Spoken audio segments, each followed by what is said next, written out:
Hi, everybody. Welcome back. We are here for another one of your questions about work, day 285. For those of you who are joining us for the first time, I'm Roy. I'm a startup investor in the future of work. I'm here with my teammate, Sydney. And, a few times a week, we tackle one of your questions about work. If you want to find past questions we've tackled, you can see them at thisisnotadvice.org. Both watch the video, and for many of them, read edited responses to which you can also contribute. So Sydney, our question for today. Yes. How do I negotiate my first offer from an early stage startup? And I feel like this is one we've been getting a lot recently. So the one reason I think we get it a lot is that it comes in so many different flavors. So for example, I remember what is early stage differs depending on your perspective. We once had a Bloomberg event with investors from different funds. And one of them said, we love investing in early stage companies like Square, which was at that point a public company. And what that investor meant was that it was an early public company.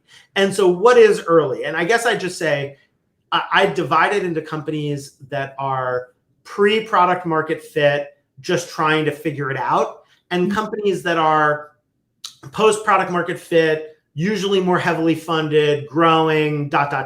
For those later companies, it's actually a lot like a standard corporate job with a few differences. One is that people who are candidates tend to think, well, what is the chance that this is going to fail? And my belief is you should only join a startup if you think it will be worth it to join, even if it fails, because chances are it's going to fail. I mean, we're investors professionally, so to speak, and we have a portfolio ourselves. So you got to assume it's going to fail. And so I don't put a whole lot of time into trying to assess the odds and figure out if it's going to work. I do put in time into things like asking the obvious questions. So there are some diligence questions because it's not a public company. So you can't just look up their numbers, but like, how much cash do you have in terms of how much time? What things in the company do you feel like are working well versus need to be figured out? So there's like a whole set of diligence questions you need to ask. And then financially speaking on the negotiation, the big difference is usually that there isn't much, if any, of a cash bonus for most roles other than sales, but there is often equity. And then the question is, how do you figure out what the value is of the equity? And then oftentimes there's this question in a normal job, it's like, do I want more money? It's like cash pay comes up or not. Maybe you have a signing bonus in some jobs, but there's not this kind of two-part negotiation of equity versus cash. And so the first thing you have to figure out is, which do you value more? Do you value more getting your basic needs taken care of and then having as much upside as possible, or the reverse? And I've not really seen many cases where you can successfully push hard on both. You kind of have to pick one or the other. Mm-hmm. And then on figuring out the value of the equity, companies are terrible at this, and because it's not an easy thing to explain. So you should generally assume the equity is worth zero. But the way I tend to ask it is, if the company exits for pick a number, ask them to pick a number, what will my equity be worth? And then you can kind of figure out a rough annual value. Note that equity usually vests over 4 years, so you kind of have to translate into an annual value. And then I ask questions like, what's the policy if I perform well on getting more equity?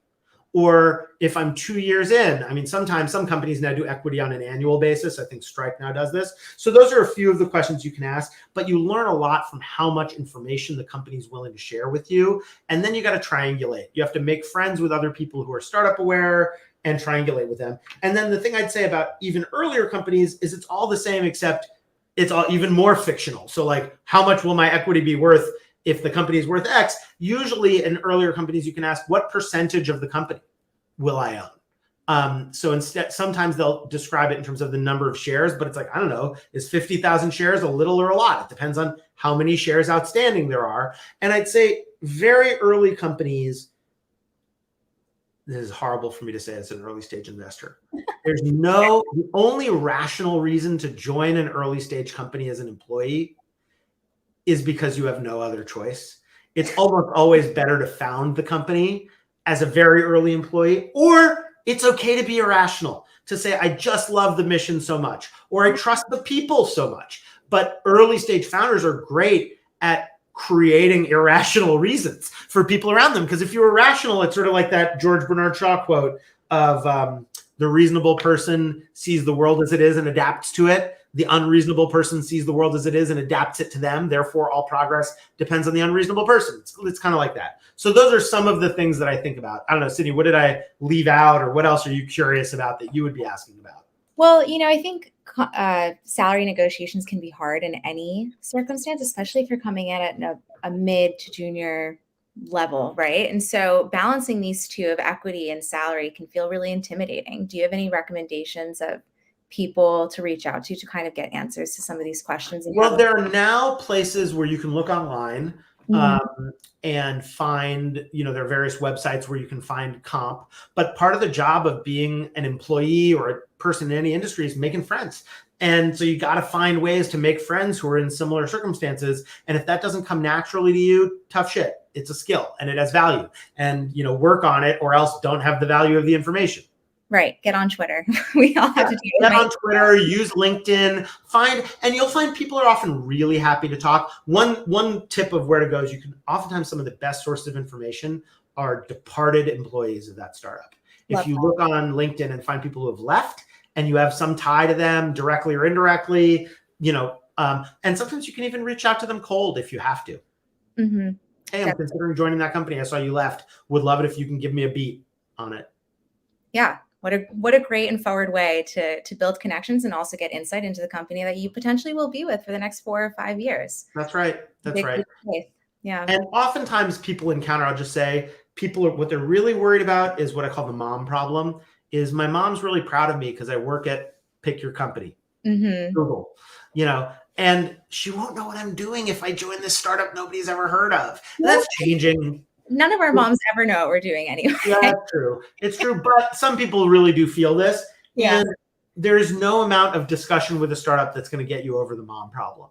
You have to, that's like you got to solve it yourself. And I just note, in my experience, jobs at startups are no riskier than jobs at big companies. Big companies do layoffs, startups go out of business. World's complicated. It's much more dependent on where the Fed puts interest rates than whether you're at a big company or startup, or luck. It's really most dependent on luck.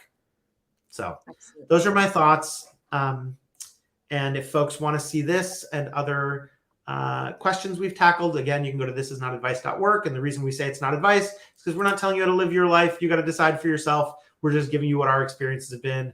And we welcome other questions. Feel free to comment, chat. And Sydney, thank you. Thank you. That was great.